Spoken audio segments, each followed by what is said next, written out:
বজায় রেখে এখান থেকে বিদায় নিতে পারি। আল্লাহ পাক সকলকে তৌফিক দান করেন।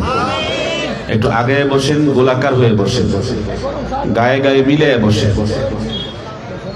আলহামদুলিল্লাহি নাহমাদুহু ওয়া নাস্তাঈনুহু ওয়া নাস্তাগফিরুহু ওয়া নাউযু বিল্লাহি মিন শুরুরি আনফুসিনা ওয়া মিন সাইয়্যাতি আ'মালিনা।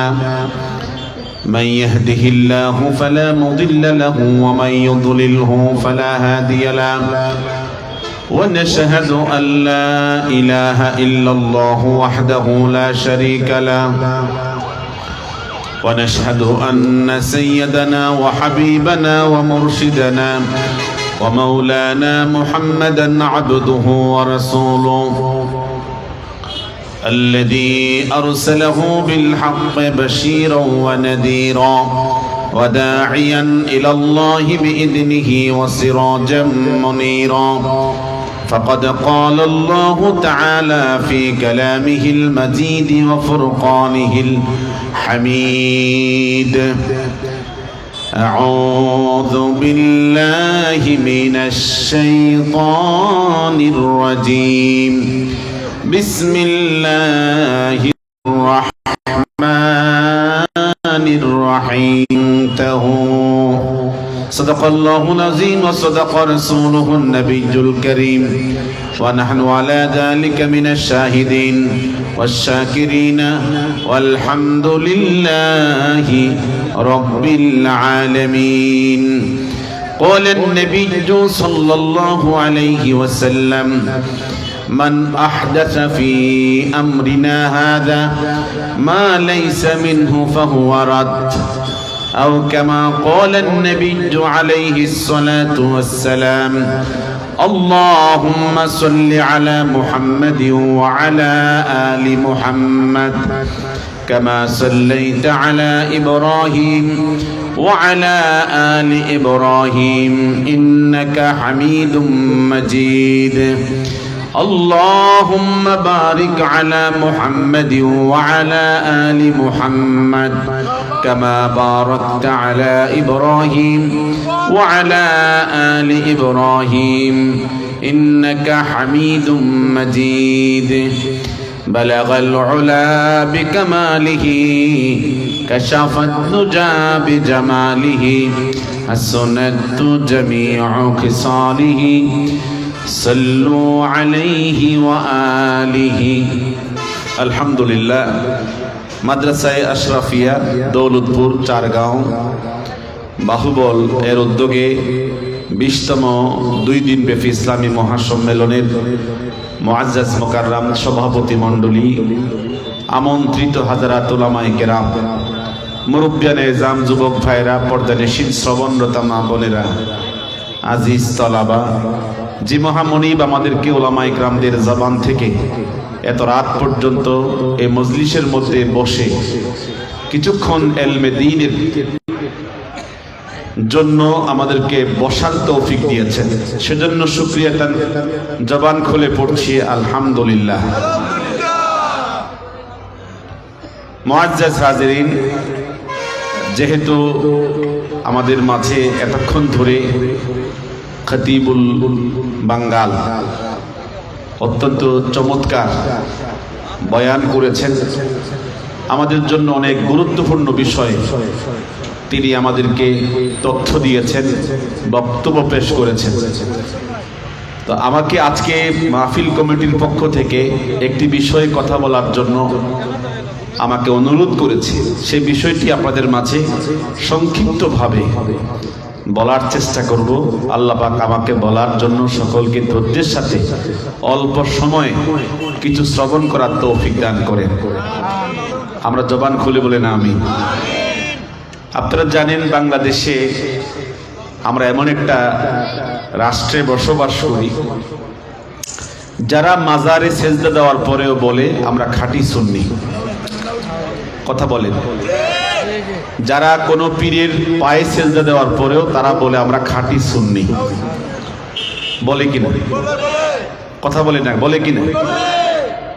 আমার যেহেতু 21 বছরে তাদের সাথে আমার ওঠা বসা, এদের সাথে আমি বহু জায়গায় নিজের কানে শুনেছি পীর সাহেব মারা গেছে 50 বছর আগে, এদের মুরিদ বলে আমার পীর সাহেব আমাকে দেখে।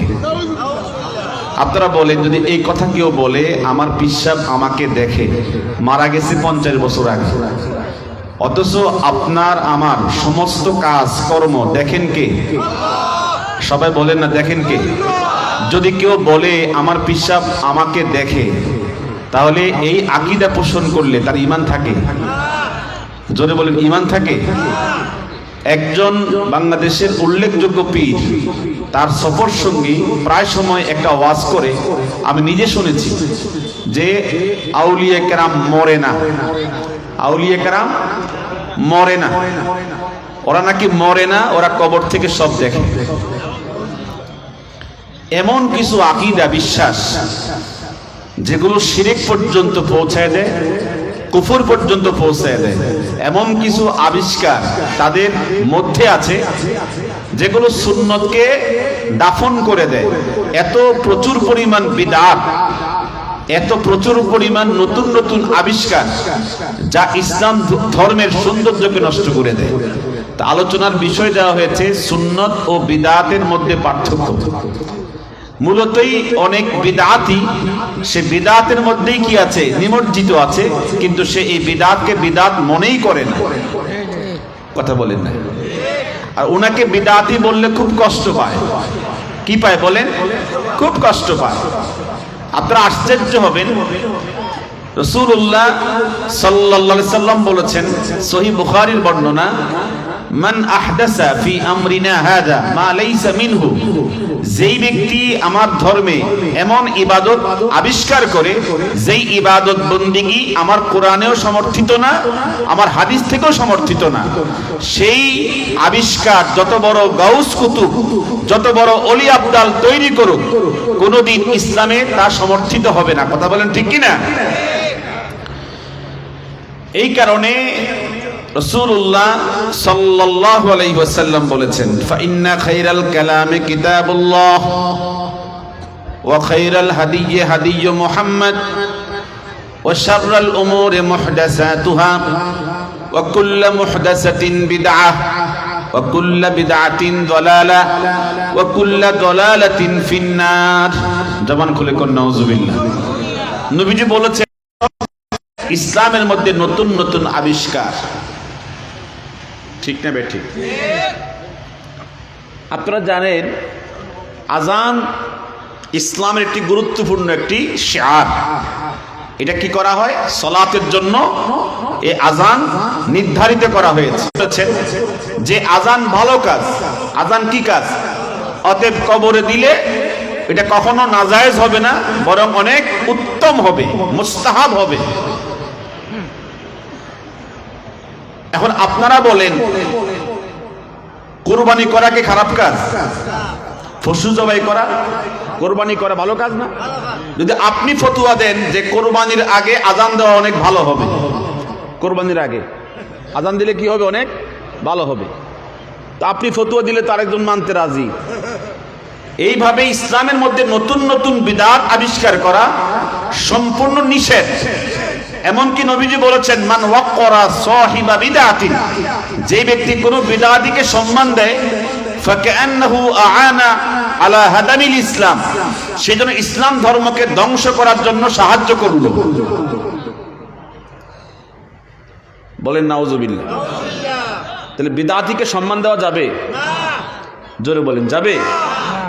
এই জন্য রাসূলুল্লাহ সাল্লাল্লাহু আলাইহি সাল্লাম বলেছেন, যেই বিদআতের মধ্যে নিমজ্জিত, তার হজ, তার জিহাদ, তার দান খয়রাত, তার নামাজ, তার জিকির, তার কোনো ইবাদত আল্লাহ পাক কবুল করবেন না। কি কবুল করবেন? বাংলাদেশে আপনারা সবচেয়ে বেশি অবাক হবেন, আজানের পূর্বে সালাত এবং সালাম পড়া হয়। কথা বলে অনেক বক্তাকে দেখবেন বয়ান শুরু করার পূর্বে সালাত এবং সালাম পড়ে, বয়ানের পূর্বে। অথচ নবীজি উম্মতকে বয়ান শিক্ষা দিয়েছেন, প্রথমেই তার কি হবে? বয়ানের শুরুতে আল্লাহর প্রশংসা হবে। কথা কর না? বয়ান শুরু হবে কার প্রশংসা দিয়া? আর এরা অতি ভক্তি চোরের লক্ষণ। এরা দরুদ এবং সালাম দিয়ে কি করে বয়ান শুরু করে, আর বলে কি জানেন, বলে আমরা নবীকে ভালোবাসি। নবীর ভালোবাসা তো তখনই হবে যখন আপনার কাজ কর্ম চলা ফেরা উঠা বসা নবীর তরিকা মতো হবে। এখন যারা বয়ান শুরু করার পূর্বে সালাত এবং সালাম পড়ে বয়ান শুরু করে, এরা নিজেদেরকে দাবি করে আমরা সুন্নি, আমরা কি, অথচ সুন্নত তরিকার বয়ানের সিস্টেম হলো আপনার বয়ান শুরু হবে আল্লাহর প্রশংসা দিয়ে। কার প্রশংসা দিয়ে? আমি এক জায়গাতে যখন বললাম কবরের মধ্যে আজান দেওয়া এটা বিদআত, স্পষ্ট বিদআত, কারণ কবরের মধ্যে আজান দেওয়া এটা ইসলামের কোনো প্রচলন না, এটা নতুন আবিষ্কার। আমাকে ফতুয়া দিল কি আমি নাকি বিদআতি, আমি নাকি ওয়াহাবি। অথচ রাসূলুল্লাহ সাল্লাল্লাহু আলাইহি সাল্লাম বলেছেন তোমরা মৃত ব্যক্তির সামনে তাকে কালেমা শিক্ষা দাও। কি শিক্ষা দাও? কালেমা। লাকিনু মাউতাকুম। এই হাদিসের ব্যাখ্যা ইমাম মোল্লা আলী কারি মিরকাতের মধ্যে ব্যাখ্যা করেছেন যে মৃত ব্যক্তি যখন কবরস্থ হবে, দাফন হবে, তখন তোমরা তার কবরে মাটি দেওয়ার পর তাকে উদ্দেশ্য করে বলবে আল্লাহুম্মা সাব্বিতহু বিল কওলি সাবিত লা ইলাহা ইল্লাল্লাহ। আল্লাহ, এই লোকটাকে এখন ফেরেশতার মাধ্যমে প্রশ্ন করা হবে তোমার রবকে, তোমার প্রতিপালককে। এই জন্য তালকিন করা হবে। একজন জীবিত ব্যক্তি আল্লাহওয়ালা কোন ইমানদার বলবে হে আল্লাহ, এই বান্দা বান্দিকে তুমি কালেমায়ে তাইয়্যিবার উপরে অটুট এবং অবিচল রাখো। জোরে বলেন সুবহানাল্লাহ। এমনকি ইমাম মোল্লা আলী কারি ব্যাখ্যায় লিখেছেন আরেকটি সূরত হলো যে মাইয়িতকে দাফন দেওয়ার পরে, কবরস্থ করার পরে জীবিত কোনো আল্লাহওয়ালা ইমানদার বলবে কুল ইয়া ফুলান রাদিতু বিল্লাহি রাব্বা ওয়া বিল ইসলামি দীনা ওয়া বি মুহাম্মাদিন নাবিয়্যা ওয়া রাসূলা। জীবিত কোনো ব্যক্তি বলবে হে দাফনকৃত বান্দা বান্দি, তুমি বলো রাদিতু বিল্লাহি রাব্বা, আমি আমার রব হিসাবে আল্লাহকে রব হিসাবে সন্তুষ্ট, আর আমি ইসলাম ধর্মকে দ্বীন হিসাবে সন্তুষ্ট, আর আমি হযরত মুহাম্মদ সাল্লাল্লাহু আলাইহি ওয়াসাল্লামকে নবী এবং রাসূল হিসেবে সন্তুষ্ট। জোরে বলেন সুবহানাল্লাহ। নবীজি সিস্টেম বাতিয়ে দিয়েছেন। এমনকি আরেক সূরত আছে, মাইয়িতকে দাফন দেওয়ার পরে জীবিত কোনো বান্দা বান্দি, জীবিত কোনো আল্লাহওয়ালা বান্দা কবরের পাশে পায়ের নিকটে এসে সূরাতুল বাকারার প্রথম কয়েক আয়াত তেলাওয়াত করে দিবে, আর মাথার সামনে এসে সূরাতুল বাকারার শেষের কয়েক আয়াত তেলাওয়াত করে দিবে। কোন হাদিসের মধ্যে আজান দেওয়ার প্রচলন আমার নবী বলে নাই। এখন যারা এই শরীয়ত চালু করেছে স্পষ্ট বিদআত, তারপরে আপনি বিদআত বলবেন, আপনাকে ওয়াহাবি তকমা লাগাইয়া দিবে। কথা বলে না, আপনাকে ওয়াহাবি তকমা লাগাইয়া দিবে। সবচেয়ে অবাক হবেন যে রাসূলুল্লাহ সাল্লাল্লাহু আলাইহি ওয়াসাল্লাম বলেছেন যখন তোমরা আযান শুনবে তাহলে আযান শুনে আমার উপর দুরূদ শরীফ পড়বে। আযানের পরে দুরূদ শরীফ বলতে স্পষ্ট আদেশ করেছেন। যদি দুরূদ শরীফ পড়াটা আযানের পূর্বে খুব প্রয়োজন হতো, নবীজি বলতেন না নতুন নতুন কোন ইবাদত আবিষ্কার করে চলবে, তারা জাহান্নামে যাবে। কথা কোন ঠিক কি না? এই কারণে সহিহ বুখারীর বর্ণনা কিতাবুত তাফসীর, আমার আপনার নবীজি হাসরের ময়দানে সিজদার মধ্যে পড়ে কাঁদবেন, আল্লাহ পাকের প্রশংসা করতে থাকবেন। আল্লাহ পাক বলবেন ইয়া রাসূলুল্লাহ, আমার দোস্ত হাবিব বন্ধু মুহাম্মদ সাল্লাল্লাহু আলাইহি ওয়াসাল্লাম, আপনি মাথা তোলেন। ইরফা রাসাকা কুল তুসমা সাল তুতা ইশফা তুশাফা, আপনি যা বলবেন তা দেওয়া হবে, যা চাইবেন তা শোনা হবে। আপনি যার জন্য সুপারিশ করবেন তাকে জান্নাতে প্রবেশ করিয়ে দেওয়া হবে। জবান খুলে কন্যা সুবহানাল্লাহ। হুজুর তখন বলবেন লা ইয়াবকা আহাদুম মিন উম্মতি ফিন্নার, আমার মালিক, আমার রব, আমার আল্লাহ জাহান্নামের মধ্যে আমার একটা উম্মত জাহান্নামে জ্বলতে পারবে না। আল্লাহ পাক তখন ঘোষণা করবেন, হে ফেরেশতারা, আমার দোস্ত হাবিব বন্ধু মুহাম্মদ সাল্লাল্লাহু আলাইহি ওয়াসাল্লামের উম্মতে মুহাম্মদের ভিতর থেকে এক ভাগ উম্মত জাহান্নাম থেকে জান্নাতে ঢুকায়া দাও। আমার আল্লাহ তাআলার আদেশ ক্রমে সাথে সাথে ফেরেশতারা নবীজির উম্মতের 3 ভাগের 1 ভাগ, কয় ভাগের 1 ভাগ? 3 ভাগের 1 ভাগ জাহান্নাম থেকে বের করে জান্নাতে দেওয়া হবে। হুজুর তখন বলবেন, ইয়া রাব্বাল আলামিন, আমার মালিক, আমার উম্মতে মুহাম্মদের কি খবর? আল্লাহ পাক বলবেন 3 ভাগের 1 ভাগ জাহান্নাম থেকে জান্নাতে দেওয়া হলো। হুজুর তখন বলবেন, লা ইয়াবকা আহাদুম মিন উম্মতি ফিন্নার, আমি তো আপনাকে বলেছি একজন উম্মত জাহান্নামে থাকতে পারবে না। জবান খুলে কন্যা সুবহানাল্লাহ। হুজুর সেজদায় পড়ে যাবেন, আল্লাহ পাকের প্রশংসা করতে থাকবেন। আল্লাহ পাক বলবেন, ইরফা রাসাক, আমার দোস্ত হাবিব বন্ধু মুহাম্মদ সাল্লাল্লাহু আলাইহি ওয়াসাল্লাম, আপনি মাথা তোলেন। আপনি যা বলবেন তা শোনা হবে, যা চাইবেন তা দেওয়া হবে। আপনি যার জন্য সুপারিশ করতে বলবেন তাকে জাহান্নাম থেকে মুক্তি দিয়ে জান্নাতে দেওয়া হবে। হুজুর তখন বলবেন, হাবলি উম্মতি, আমার মালিক, আমার রব, আমার উম্মতগুলো আমাকে দিয়ে দাও, আমার উম্মতগুলো আমাকে দিয়ে দাও। লা ইয়াবকা আহাদুম মিন উম্মতি ফিন্নার, জাহান্নামের মধ্যে একজন উম্মত থাকতে পারবে না। আল্লাহ পাক তখন বলবেন, ফেরেশতারা, আমার দুস্থ হাবিব বন্ধু মুহাম্মদের আরো 1 ভাগ উম্মত জাহান্নাম থেকে বের করে জান্নাতে দিয়ে দাও। বলেন না সুবহানাল্লাহ। হুজুর খুশি হবেন না, সন্তুষ্ট হবেন না?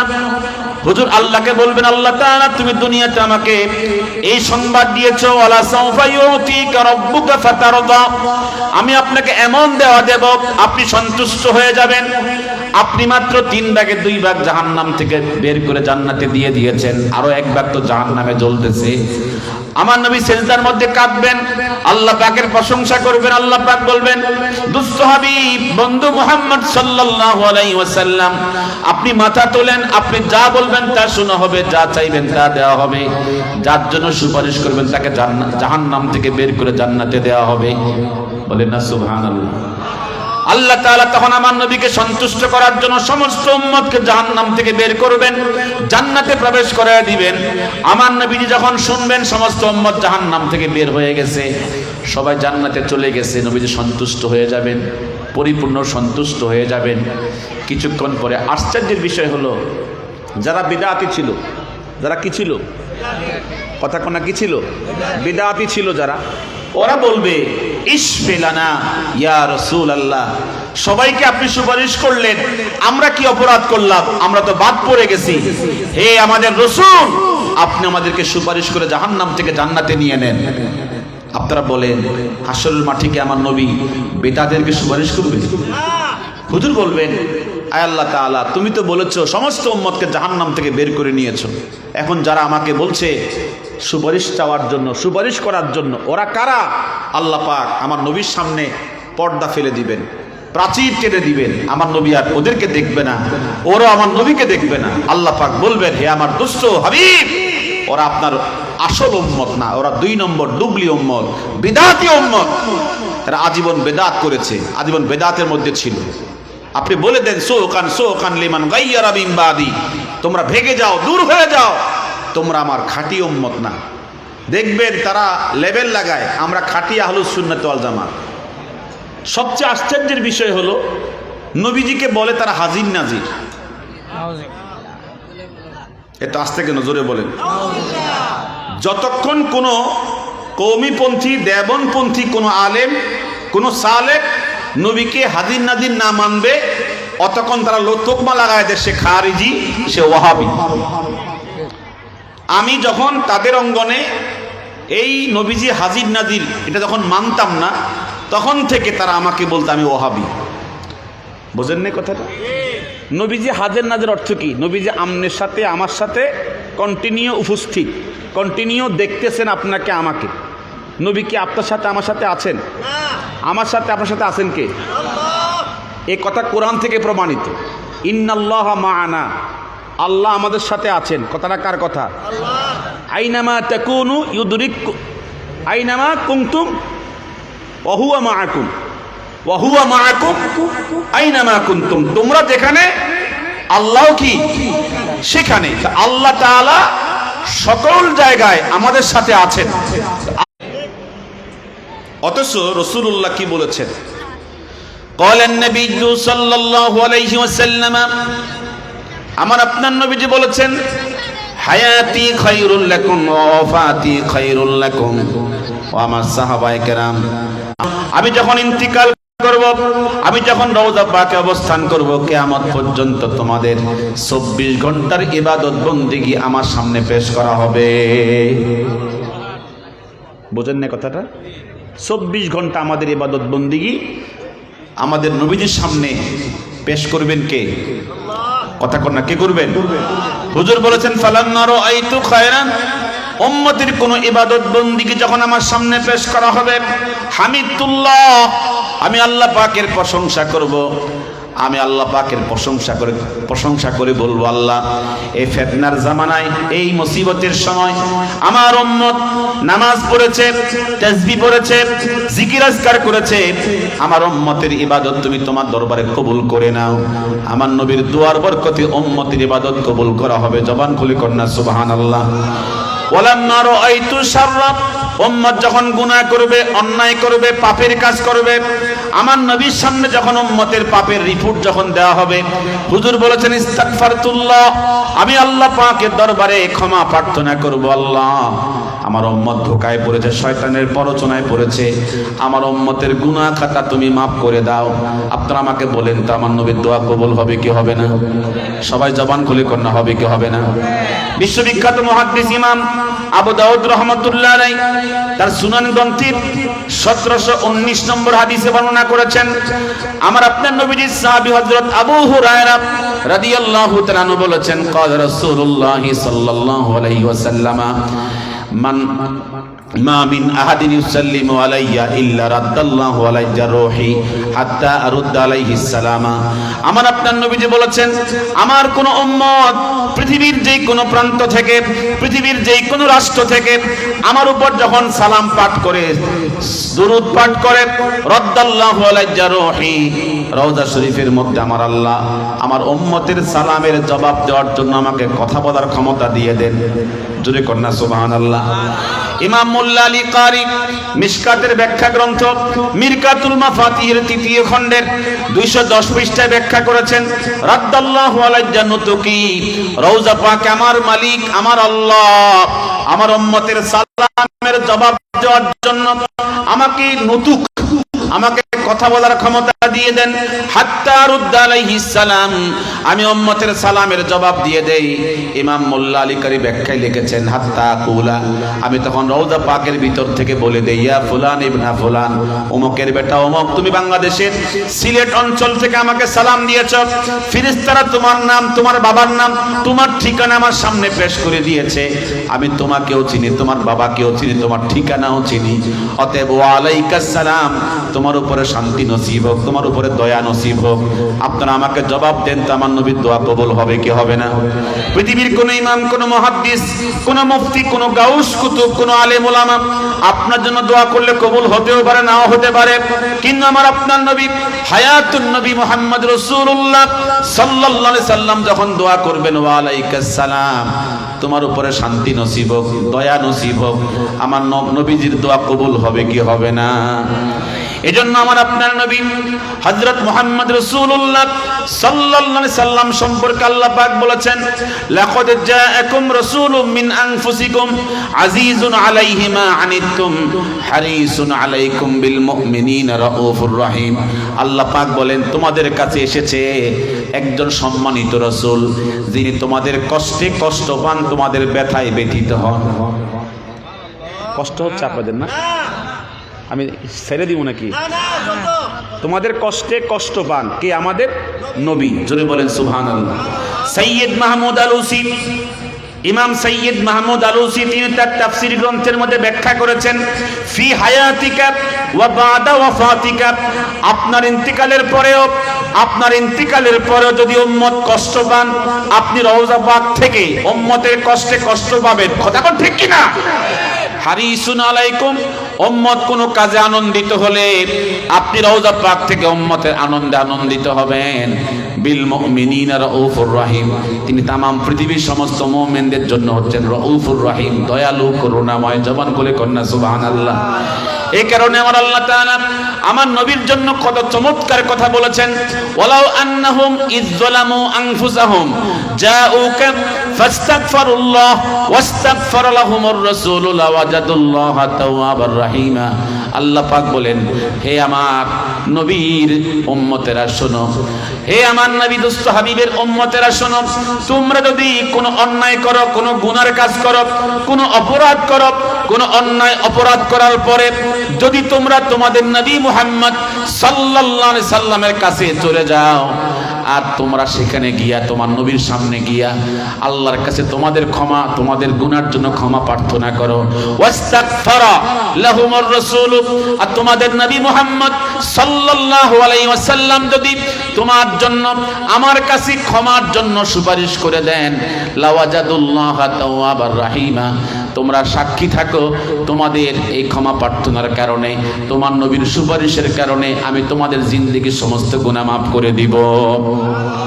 ইমাম সৈয়দ মাহমুদ আলুসি আয়াতের তাফসীরে লিখেছেন, ওয়ালাউ আন্নাহুম যালামু আনফুসাহুম জাউকা ফি হায়াতিকা ওয়া বা'দা ওয়াফাতিকা, হে আমার দোস্ত হাবিব বন্ধু মুহাম্মদ সাল্লাল্লাহু আলাইহি ওয়াসাল্লাম যদি আপনার উম্মত গুনাহ করে, অন্যায় করে, অপরাধ করে আপনার কাছে রওজার সামনে এসে দাঁড়ায়া যায়, আল্লাহর নিকটে ক্ষমা প্রার্থনা করে, আপনি রাসূল আপনার উম্মতের জন্য আমার নিকটে সুপারিশ করে দেন, সাথে সাথে আপনার সুপারিশ আমি মঞ্জুর করে আপনার উম্মতকে ক্ষমা করে দিব। জোরে কন্যা সুবহানাল্লাহ। এজন্য রাসূলুল্লাহ সাল্লাল্লাহু আলাইহি ওয়াসাল্লামের ব্যাপারে আমাদের পরিষ্কার আকীদা হচ্ছে তিনি রওজা পাকে অক্ষত অবস্থায় আছেন। ঠিক কথা কর না? এরা আমাদেরকে বলে আমরা গুস্তাখে রাসূল, রাসূলের কি সম্মান মানি না, ইজ্জত মানি না। আমরা কি ইজ্জত সম্মান কি না মানি? হুজুরকে আল্লাহ পাক যেই পরিমাণ সম্মান দিয়েছেন কোরআনে এবং হাদিসে, এর বাহিরে কি আমরা আছি? কথা কর না, আছি? এজন্য আমার আপনার নবী হযরত মুহাম্মদ সাল্লাল্লাহু আলাইহি ওয়াসাল্লাম তিনি তার উম্মতকে সাবধান করেছেন, লা তাত্তাবিউন্না সুনানা মান ক্বাবলাকুম শিবরান বিশিবরিন জিরাআন বিজিরাইন হাত্তা লাউ সালাকু হুজরাত আববিন।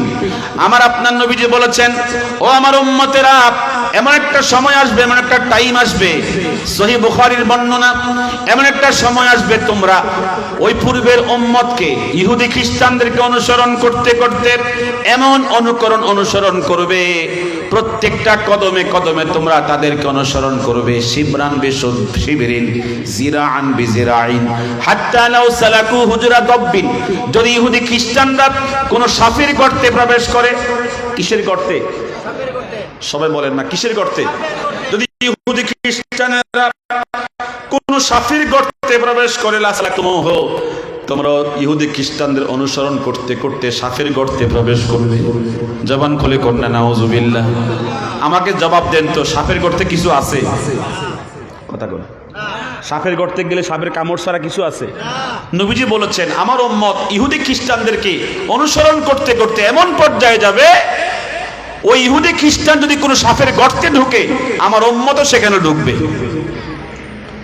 সাহাবায়ে কেরাম তখন প্রশ্ন করেছেন, ইয়া রাসূলুল্লাহ, ওই ইহুদি খ্রিস্টান যদি সাপের গর্তে ঢোকে, আমরাও কি সাপের গর্তে ঢুকে যাব? হুজুর তখন বললেন, তোমরাও ঢুকে যাবে, কারণ তোমরা কোনটা ক্ষতি কোনটা লাভ এরকম এহসাস তোমাদের মধ্যে থাকবে না।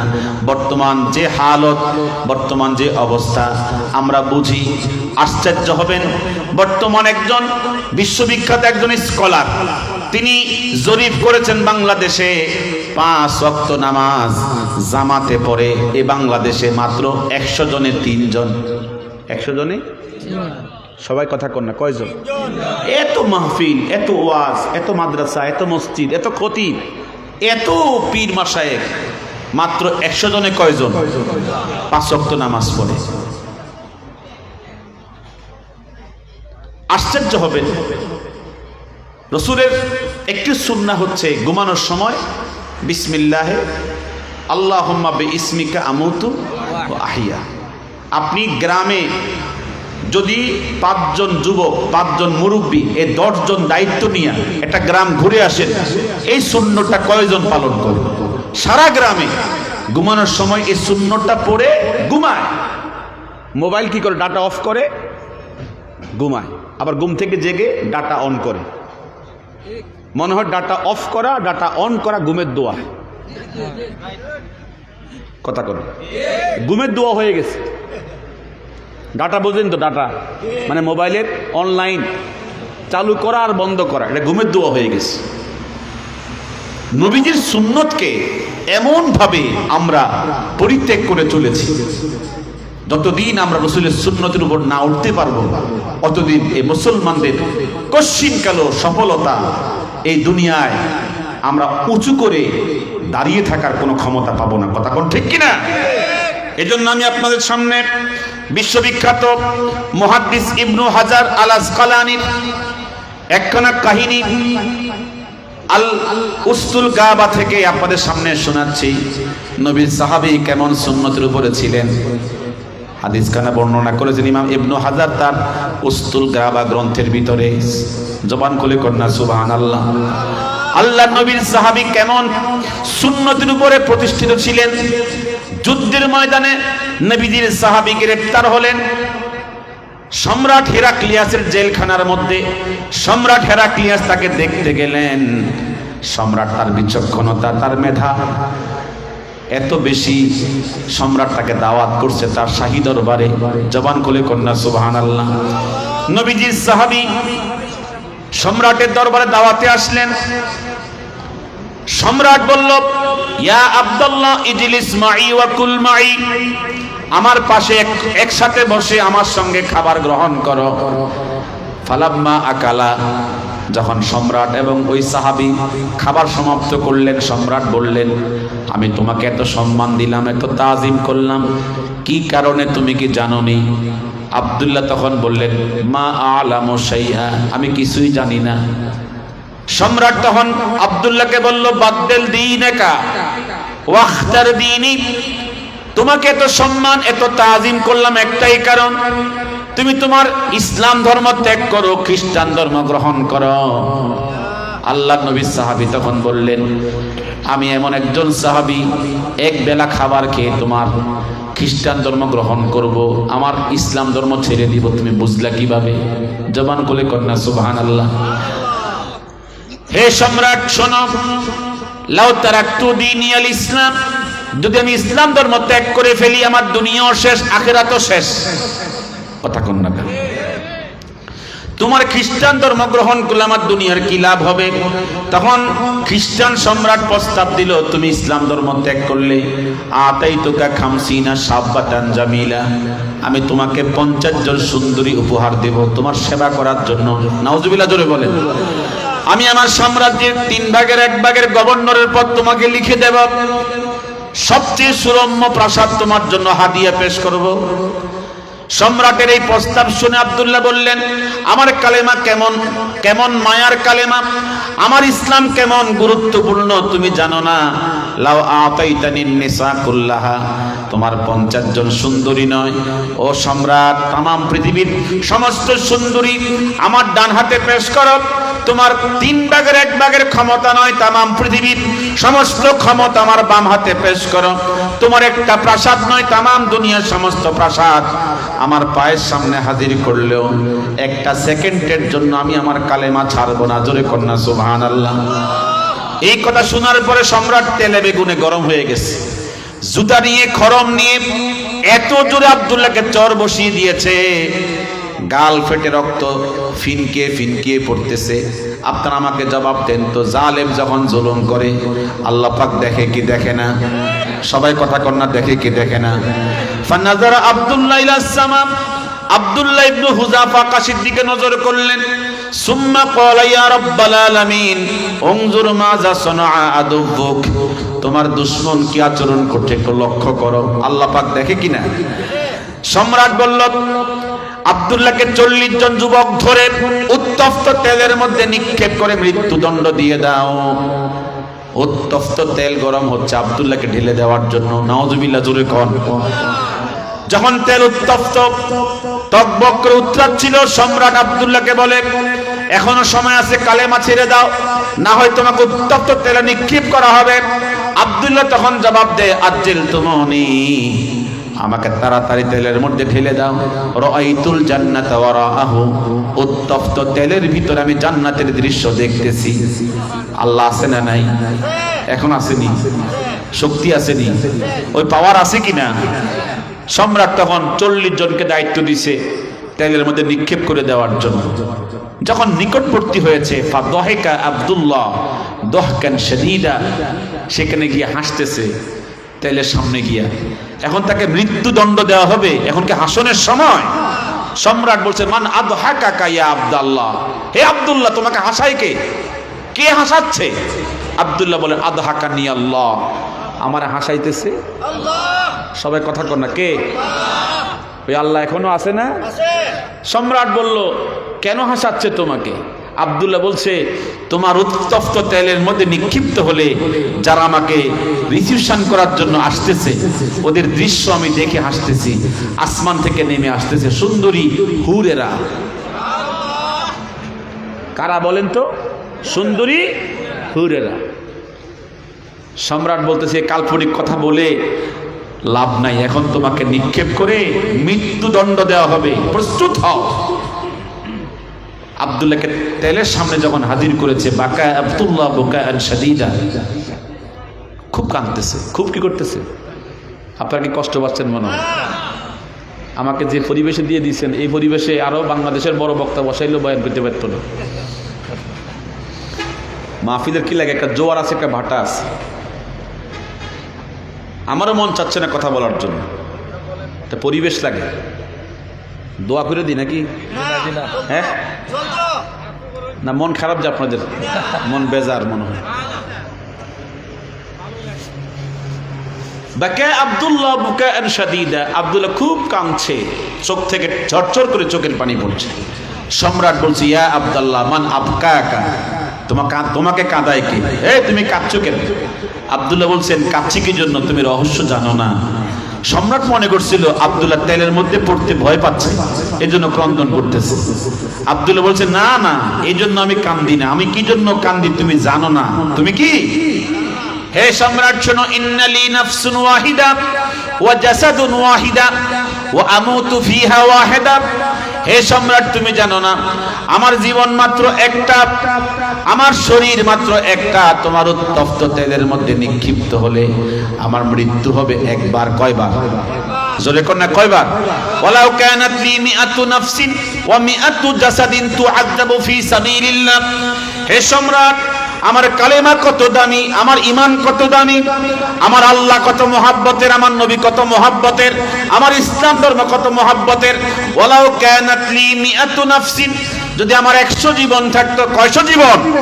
ওয়া মিআতু জাসাদিন, 100 শরীর থাকতো, তুআযাবু ফি সাবিলিল্লাহ, আল্লাহর কালেমার জন্য, আল্লাহর ইসলামের জন্য একবার একবার করে তোমার উত্তপ্ত তেলের ভিতরে 100 বার মরতে পারতাম। লাকানাত খায়রা, আমার জীবন কত বেশি দামি হয়ে যেত। এই সম্রাট আছে মাত্র কয়টা? এই একটা তোমার তেলের মধ্যে পইরা এত বেশি মজা পাচ্ছে না, এই জন্য চোখের পানি। কথা বুঝতেছেন আপনারা? সম্রাট তখন ভাবছে, আমারও তো ধর্ম আছে, আমিও তো ধর্ম পালন করি, কিন্তু সে কি ধর্ম পালন করে যে ধর্মের জন্য সে 100 বার মরতে চায়? আল্লাহ রাসূল বলেছেন, লাওয়াদিতু আন উকতালা ফি সাবিলিল্লাহ সুম্মা উহিয়া সুম্মা উকতালা সুম্মা উহিয়া। আমার নবী বলেছেন, ইসলামের জন্য, আল্লাহর কালিমার জন্য আমি মুহাম্মদ আল্লাহর পথে শহীদ হতে চাই, আবার আমাকে প্রাণ দেওয়া হবে, আমি জীবিত হয়ে যাব। সুম্মা উকতালা, আবার শহীদ হতে চাই, আবার আমাকে প্রাণ দেওয়া হবে, আমাকে জীবন দেওয়া হবে। সুম্মা উকতালা, আবার শহীদ হতে চাই। আমার নবী শহীদ হওয়ার জন্য তামান্না করেছেন। এজন্য আমার নবী বলেছেন, মান মাতা ওয়ালাম ইয়াগজু ওয়ালাম ইউহাদ্দিস বিহি নাফসুহু, যে মারা গেল একটা বার জিহাদ করে নাই, একটা বার জিহাদের জন্য তার অন্তরে তামান্না পোষণ করে নাই, মাতালা শুবাতে মিনান নিফাক, সেজন্য মুনাফিক হয়ে মারা গেছে। আমরা জিহাদ করতে পারছি না, যেটা আমাদের দেশে মুশরিক কাফের নাই, থাকলেও আমাদের উপরে জিহাদ ফরজ হয় নাই। কি বলেন ঠিক কিনা? কিন্তু জিহাদের তামান্না, জিহাদের স্পিরিট আমাদের অন্তরে থাকতে হবে কি হবে না? জিহাদের তামান্না থাকতে হবে, না হলে মুনাফিকের কাতারে আমাদের নাম লেখা হবে। কথা বলেন ঠিক না বেঠিক? তো নবীজি সাহাবী বলেছেন যে যদি আমার 100 প্রাণ থাকতো তাহলে আমি 100 প্রাণ আমার ইসলামের জন্য এই উত্তপ্ত তেলে নিক্ষিপ্ত হয়ে আমি দিতে পারতাম, আমার জীবনটা অনেক দামি হয়ে যেত। জোরে কোন সুবহানাল্লাহ। সম্রাট বলল ঠিক আছে, এই শাস্তি প্রয়োগ করে তোমাকে বেঈমান করা যাবে না, এমন শাস্তি তোমার জন্য হাজির করব যাতে তুমি বাধ্য হয়ে ইসলাম ধর্ম ত্যাগ করে খ্রিস্টান ধর্ম গ্রহণ করবে। 40 জন গভর্নর নিয়ে বসলেন, কি পরীক্ষা দিলে বেঈমান হবে। একজন গভর্নর প্রস্তাব দিল, আমাদের সাম্রাজ্যের সবচেয়ে সুন্দরী, সবচেয়ে রূপসী, সবচেয়ে যুবতী নারীকে আব্দুল্লাহ ইবনে হুযাফার সাথে 1 মাস নির্জন কোন ঘরের মধ্যে রেখে দেন, তাহলে এই সুন্দরীর সাথে 1 মাস থাকতে থাকতে জেনা বেবিচার গুনাহ পাপাচার করে করে যখন ঈমান আমল নষ্ট করে ফেলবে তখন সে কালেমা ছাড়বে, খ্রিস্টান ধর্ম গ্রহণ করবে। এই পদ্ধতি অনুযায়ী সবচেয়ে সুন্দরী, সবচেয়ে রূপসী, সবচেয়ে যুবতী নারীকে 1 মাসের জন্য আব্দুল্লাহর সঙ্গে নির্জন ঘরে যখন ঢুকায়া দিল, ফালাম্মা মাদা শাহরু, মাস যখন চলে গেছে, কি গেছে বলে 1 মাস যখন চলে গেছে, সম্রাট আব্দুল্লাহকেও ডাকলেন, সুন্দরীকেও ডাকলেন। সম্রাট আব্দুল্লাহকে প্রশ্ন করে, ইয়া আব্দুল্লাহ কাম ফালতা মাহা, হে আব্দুল্লাহ ইবনে হুযাফা, মুসলমানদের নেতা, তুমি সুন্দরীর সাথে 1 মাস ছিলে, এই সুন্দরীর সাথে 1 মাসে কতবার অন্যায় কাজে লিপ্ত হয়েছ?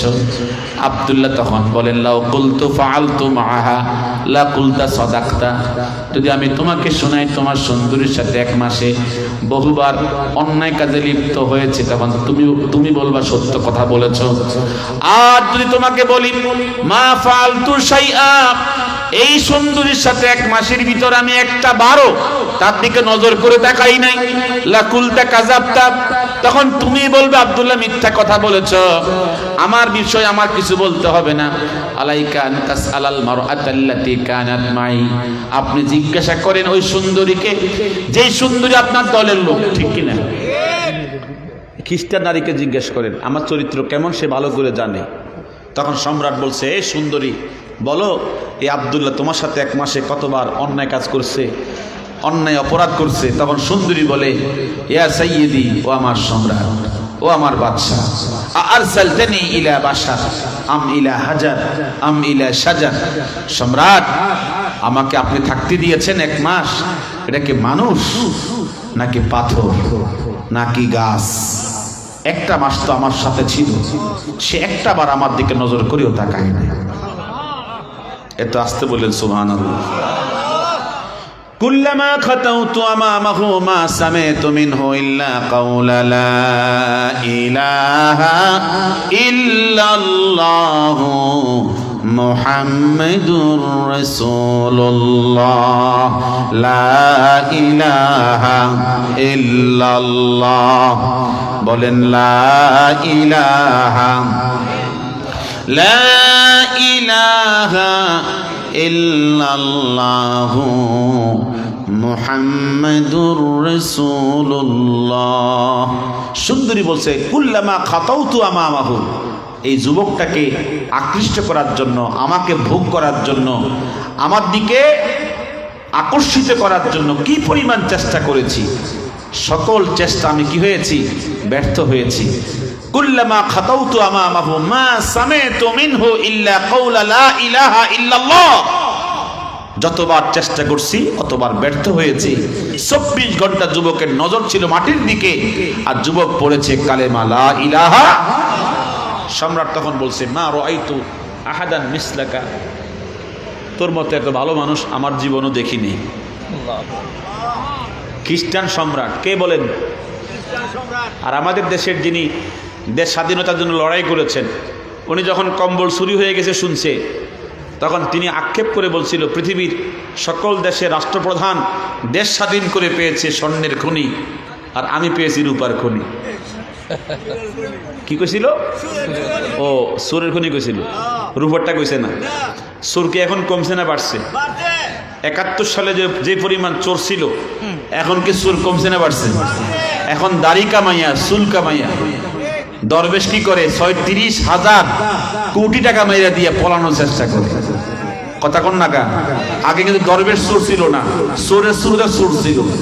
এখন এমন চোর বাড়ছে, দরবেশের চোরের দূর ছিল সরকারের উপদেষ্টা। কি ছিল বলেন? সরকারের উপদেষ্টা।